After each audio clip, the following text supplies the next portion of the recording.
Story 1 by Ian Carter. My wife Cheryl and I own a farm in Buckingham, Iowa, where we mainly grow corn. This was in August of 2018 on a slightly rainy night. Cheryl and I have both spent our entire lives in the farm life. It's really all we know. Of course, farm life in Iowa means lots of space and very few people. Our closest neighbors, George and Kenny, were each about half a mile away in opposite directions, also farmers. With not much else going on around here, it's easy to become friends with your neighbors. We often have George and Kenny and their wives over and vice versa. On this one otherwise normal weekend night, we had George and his wife over for drinks. We all got pretty drunk while playing board games. They left around 11. Luckily, it's a 30-second straight line of a drive home. It's like the perfect We day. continued to drink some Playing wine board as we games, watched getting one of drunk. our favorite movies. We were starting to get tired. We were definitely feeling the effects of the wine. We were most likely just going to fall asleep on the couch cuddled up together when there was a knock at the front door. A knock at the door at this hour was unusual. In fact, it never happened before. But accompanied with the knocks, we thought we could hear a voice say something. I lowered the volume of the TV. We waited for it to happen again. Like 20 seconds later, another set of knocks at the door, followed by a muffled voice saying we need help. I was about to get up and open the door when Cheryl shook my arm, and I looked at her. You know, I feel like if they are really needing help, they would be yelling it, right? If they were really desperate. So the fact that it's muffled kind of makes me a little bit nervous. Now, it could be because they're on the other side of the door. Maybe it's just quiet out there, but quiet in the inside. But I don't know. There's something off about it. Obviously, it does not sound right. And she made a face and shook her head no. I whispered, I'm just going to ask who it is. She replied I shouldn't let them know we're home, but odds are they already knew we were home. I went over to the door and asked, who is it? The voice on the other side said through the door, oh, thank God, can you open up? We're lost. I said, who's we? And the voice said back, my wife and I. I replied, can your wife say something? There was a silence for a few seconds. I followed it up with, did you hear me? The same voice said back, yeah, but she's not next to me right now.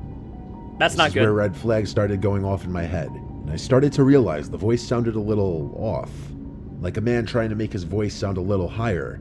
I laughed and said, George, is that you? George is a big goof, and him being drunk, it wouldn't be unheard of for him to do something like this. The voice said back, yeah, in a slightly deeper voice now.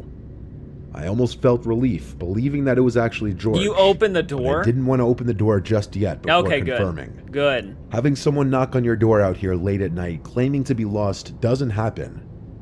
It's not a thing, and it's an immediate cause for alarm. I said through the door, prove it, what's your wife's name? A now unfamiliar voice said back, that's a trick question. My smile disappeared. I went to get my phone and called George. Cheryl was watching the whole thing, telling me we should call the police. I said, hold on. The phone rang like 3 times before George picked up. Why do they do that? That's why a lot of people get, I'm sure, shot in these situations, where the guy would probably be like, no, I can handle it. Give me a second. Let me figure this out. And in that moment of, because you think you can handle a situation, someone gets shot and killed. It's not smart. Or you bring your friends over and they get shot and killed. So why not call the people who have guns, who can legally use those guns to actually, if they need to, take someone out without, like, it makes no sense to me that you don't call the police right away to at least make sure that they're on their way in case of a real emergency. Because you never know what could happen. A lot can happen in the time that it will take them to get to your house and when you're just sitting there talking to whoever's at the front of your door. It's never smart. Don't hesitate, you call the police.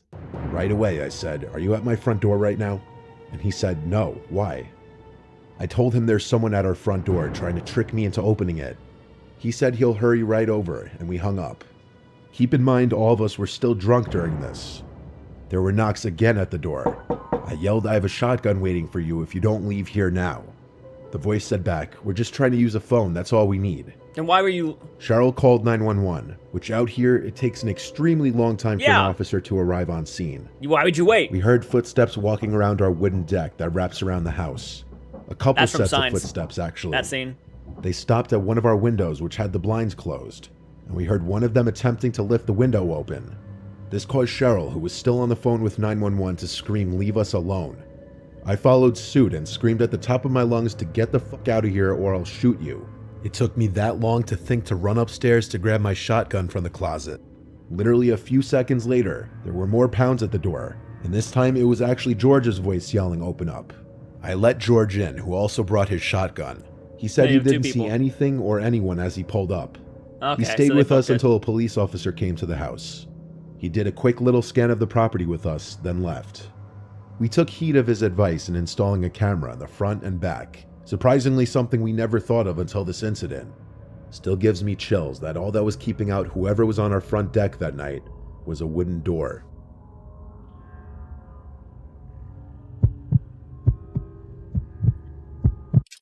Pretty good story, pretty good, but yeah, they made a lot of mistakes there, obviously.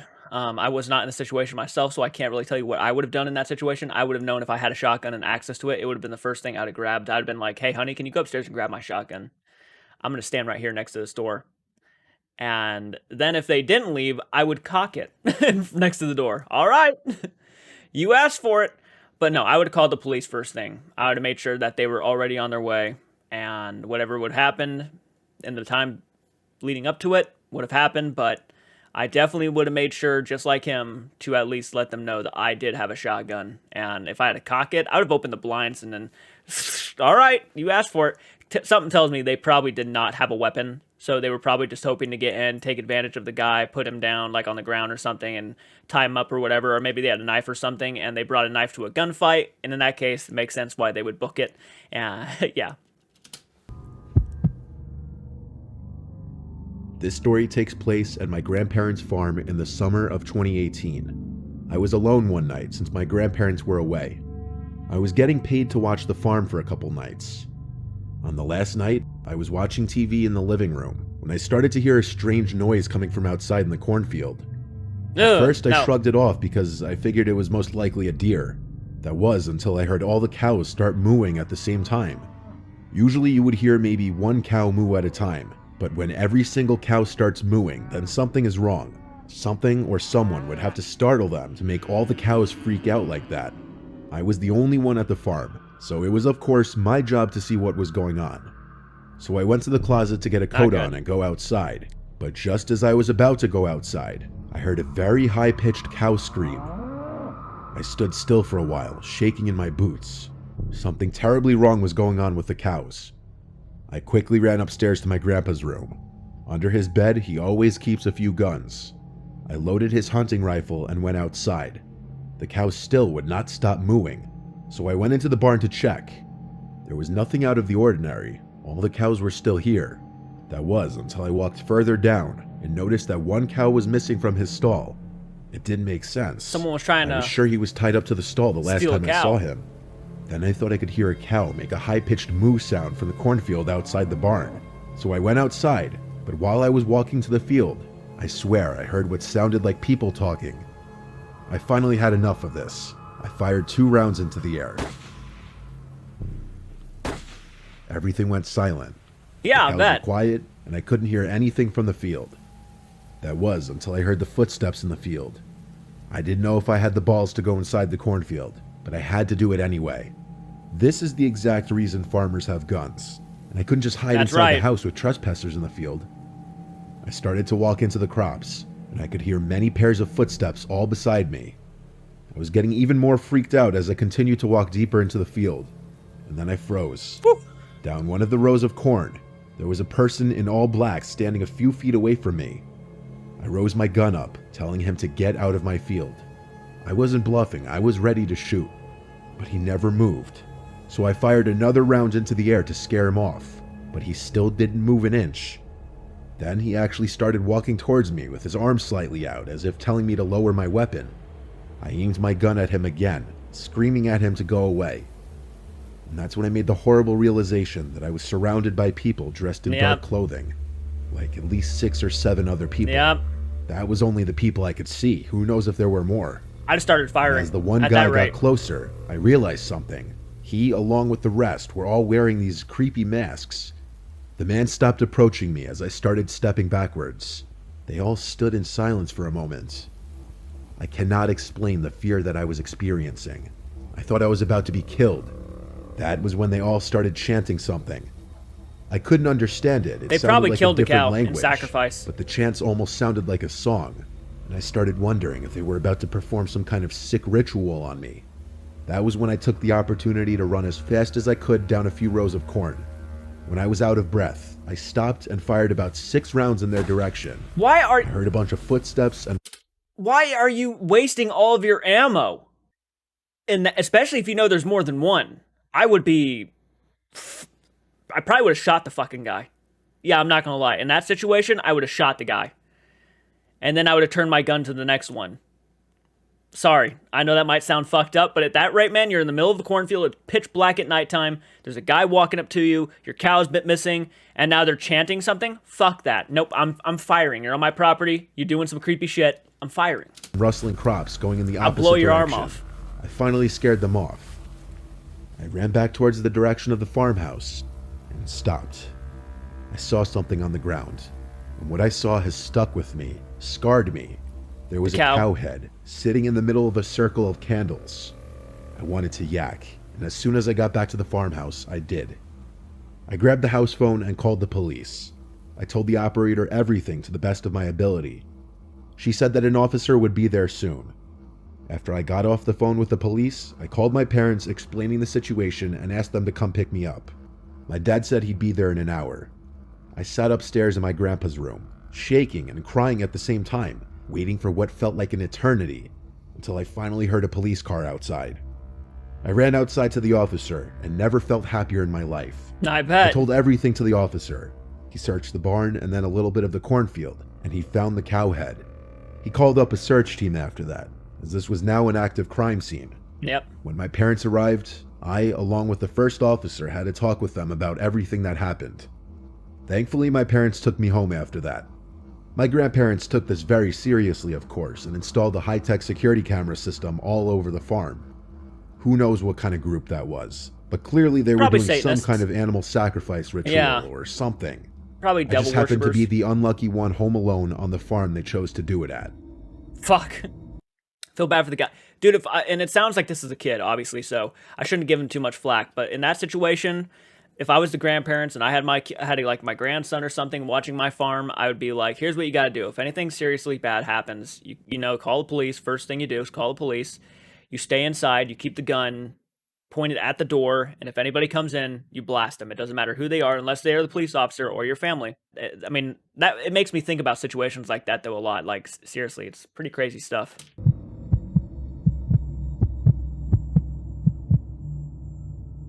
My name is Howard. I'm 25 years old, and I live on my family's farm. I help take care of it when my parents are out of town. It's just a little family farm, not a commercial farm or anything like that. Right. My parents want me to take it over when they're too old to take care of it anymore, as I'm the oldest of 3 and the only son. But honestly, I don't really want to. I don't see myself staying in the middle of Arkansas my whole life, and especially not after something really weird that happened only last July.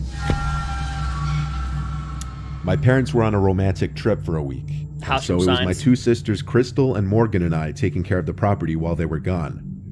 There's not much around here, lots of privacy and such, a little too much in my opinion. Except for this one night.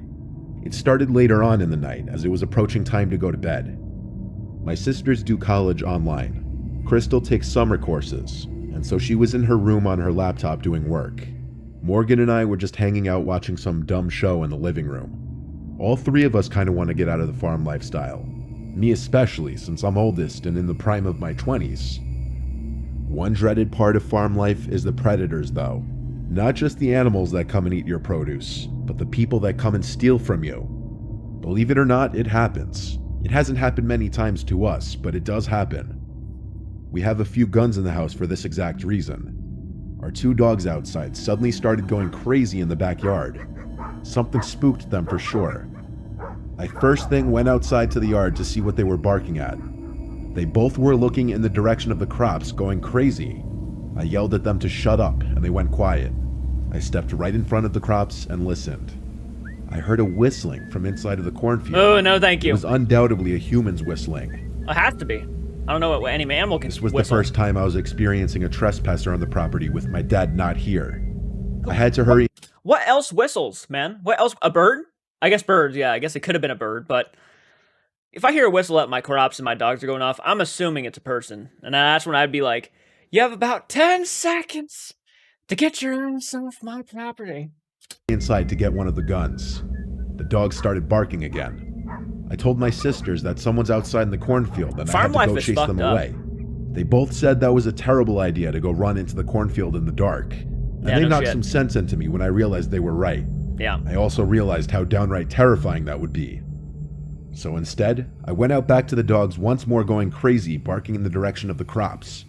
I aimed the gun into the air and fired off a shot which echoed into the night, silencing the dogs. I also was on some kind of power trip in the moment and screamed out to get off our land as loud as I could. I felt that would have done the trick and went back inside. My sisters were both laughing, which caused me to laugh too. But our little laugh amongst each other didn't last long, because the dogs started going crazy again, even crazier this time. I went back outside, ready to do the same thing again, but I felt my heart skip a beat when I saw the guy standing about 20 feet from the dogs, right in front of the cornfield. He looked at me and I screamed, "Hey," at which point he ran into the cornfield. I started running over and fired another shot into the air. I stopped by the dogs. There was no chance in hell I was going in there. I wasn't about to leave the dogs out here either. I unclamped their chains from the hooks and brought them inside the house. Smart. I told my sister someone was sneaking around in the cornfield. So what did we do? We called our dad. He told me I had to be the man of the house and protect my sisters. He recommended I fire another warning shot outside if whoever it was came back. Be the man of the house. Go out there. Hunt him. Get him off our property.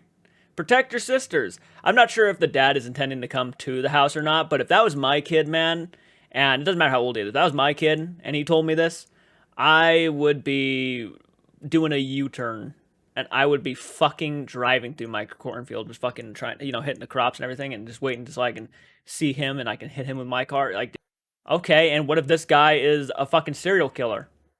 What if he's intending for me to go out there? What if he wants to lure me out into the crops? What if he wants to kill me? What if he kills me, then he's going to kill my sisters? Unless they know how to use a gun, and then they could be my backup. But, fuck. After this, we all just gradually went to our respective rooms. My sisters each brought one of the dogs in their rooms, and I brought the gun in my room, just because we were all a little spooked by this. Yeah. I had the window open, and as I was laying in bed watching a movie on my laptop, I heard a whistling from outside. I hurried to the window and looked out to see someone slowly walking in the grass. Then, like he had some sixth sense, he stopped walking and turned to look at my window, still whistling. This jerk was obviously trying to mess with us and scare us. A very stupid idea when I already made it clear I had a gun. Yeah. I ran to grab the gun off the bed and aimed it out the window. I shot at the grass a few feet away from him, purposely missing, of course. This cut his little horror movie act short, and he ran out of view of my window towards the front of the house. This time he didn't come back. He'd have to be a fool to come back after that. I obviously told my sisters why I shot, and I assured them he would not be coming back. We never found out who it was or why. It could have been some teen or multiple teens just trying to scare some innocent farmers for fun, or it could have been an actually dangerous person. That's how you die. Yeah, trying to scare people, especially on a farmhouse, man, where they have access to guns and shit. And yeah, very smart. Yeah, let's go out there and scare some farmers. That's a good idea. Yeah, let's go ahead and do that. One of us can get our kneecaps blown off. Yeah, clearly a bunch of dumbasses, more than likely. And it could have been some psycho. Maybe he just at the moment realized his life wasn't worth it, so he just decided, fuck this. This guy has a gun. He's gonna shoot me if I get any closer. So yeah, pretty solid stories there. Some of them are very unsettling. I think the one that really creeped me out the most was probably the devil worshiper story. I'm not sure if they were devil worshippers or not. That's just where my mind goes immediately because I'm so into like paranormal and stuff, and that's just kind of something they would do. So that's where my mind went. But overall, pretty good stories. The second one creeped me out the most. Which one creeped you out the most, guys? Comment down below. Let me know your guys' thoughts. Hit the like button. Subscribe to the channel if you're new to the channel. It means a lot. And if you guys want to go even farther to support us and make sure this reaction channel continues to go as long as it does, then support me on Patreon or go to the description down below and click the join button. You become a channel member. You get some exclusive content, early access, whatever you guys want to do. It means a lot. So until next time, guys, do keep it retro and do take care.